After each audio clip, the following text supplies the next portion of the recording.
Per l'emergenza alimentare il governo ha stanziato per Padova 1.100.000 euro e il comune, a partire da giovedì scorso, ha già risposto a circa 2.000 domande di famiglie che hanno fatto richiesta.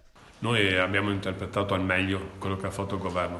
Quando ci è stato assegnato 1.100.000 euro per i nuovi poveri, io sono orgoglioso di dire che assieme agli assessori, a tutti gli assessori, assieme ai tecnici del comune siamo stati velocissimi. Padova è stata tra le prime città in Italia a stampare i buoni, ne ha già distribuiti circa 1.500, con altri 104 nuclei familiari coinvolti solo nell'ultima giornata, per un totale distribuito finora di 28.300 euro. Alla fine noi abbiamo stampato soldi, per cui Grande Finanza, Carabinieri, il prefetto, chi ha stampato per noi?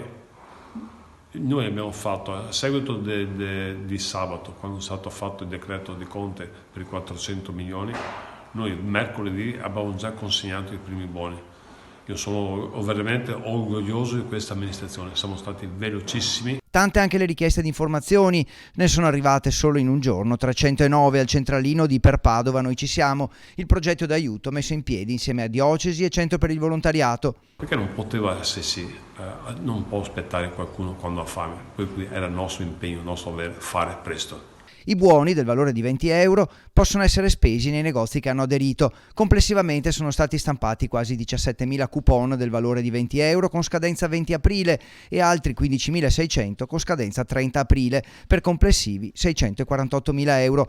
Ora sono conservati nel caveau con la scorta dei carabinieri.